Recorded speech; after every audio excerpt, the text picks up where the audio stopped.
સમાચાર અમદાવાદથી મળી રહ્યા છે, જ્યાં જીઆઈડીસીમાં એક ફેક્ટરીમાં ભીષણ આગ લાગી હતી। નરોડા જીઆઈડીસીનો બનાવ, જ્યાં કેમિકલ ફેક્ટરીમાં ભીષણ આગ લાગતા એક શ્રમિકનું કરુણ મોત થયું છે।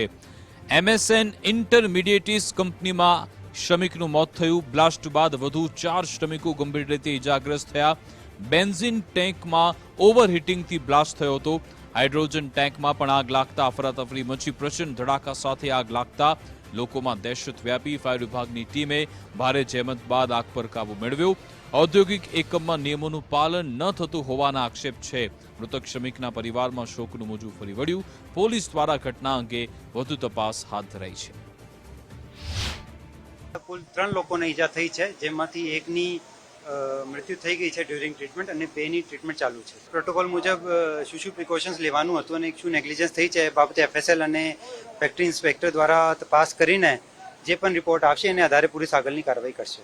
એમએસએન ઇન્ટરમીડિયેટ્સ કરીને કંપની હતી। અમને ફાયર કોલ મળ્યો કે તેમાં એક કેમિકલનું ટેન્કર છે, તેમાં ફાયર છે। એવો ફાયર કોલ મળતા ઘટના સ્થળ પર આવતા જાણવા મળેલ કે હાઇડ્રોજન ટેન્કમાં ફાયર હતી અને એક બેન્ઝિન બેઝ સોલ્વન્ટ ટેન્ક હતી, એમાં બ્લાસ્ટ થયેલ હતો અને બ્લાસ્ટના કારણે હાઇડ્રોજન ટેન્કમાં પણ ફાયર થઈ હતી। ઘટના સ્થળ પર આવતા 2 ક્રૂને કામે લગાડ્યા। એક ક્રૂ ટોટલી સર્ચ ઓપરેશન કર્યું અને એક ક્રૂએ સાથે સાથે ફાયર ફાઇટિંગ હાઇડ્રોજન ટેન્કને ફ્લેમ કટ ઓફ કરી અને સર્ચ ઓપરેશન દરમિયાન આપણને ટોટલ 4 કેઝ્યુલિટીઝ મળેલ છે, જેમને નજીકના હોસ્પિટલ પર શિફ્ટ કરેલ છે। જે પ્રમાણે ફેક્ટરીનું અને કેમિકલ કંપનીનું જે કન્સ્ટ્રક્શન થાય છે, લગભગ નરોડાની અંદર આવી તમને 8 થી 10 કંપનીઓ મળશે કે જે બોઇલરના જે સેફ્ટી નોર્મ્સ છે, જે શેડના જે સેફ્ટી નોર્મ્સ છે અને જે ગેસ ટેન્કર ની જે એન્ટ્રી ડિસ્ટન્સના નોર્મ્સ છે, એ કશું જ અહીંયા નિયમ પડાતું નથી।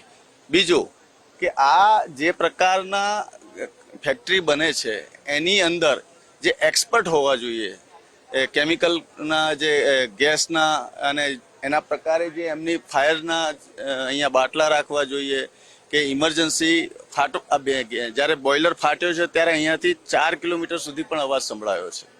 એટલો મોટો અવાજ સંભળાયો છે અને સવારે 4 માણસોને એકદમ બેહોશ અવસ્થામાં લઈ ગયા છે। અમદાવાદ ફેઝ 3 નરોડા જીઆઈડીસી ખાતે આવેલી આ ફેક્ટરી છે અને આજ બિલકુલ ટેન્ક જોઈ શકાય છે કે જેમાં આગની ઘટના બની છે। આની અંતર્ગત જે પ્રેશર વધ્યું હોય અથવા અન્ય કોઈ કારણસર જે છે આની અંદરથી બ્લાસ્ટ થયો હતો અને બ્લાસ્ટ થયા બાદ જે છે અહીં ફાયર બ્રિગેડ તાત્કાલિક પહોંચી હતી। ખૂબ મોટી ઘટના હતી, જો કે સદનસીબે 1 કલાકની અંદર જ આ સમગ્ર ઘટનાને કાબૂમાં લઈ લેવામાં આવી હતી અને 4 ફાયર ફાઇટરની મદદથી સમગ્ર જે બ્લાસ્ટ થયો હતો ત્યારબાદ જે આગની ઘટના હતી તેને કાબૂમાં લેવામાં આવી હતી।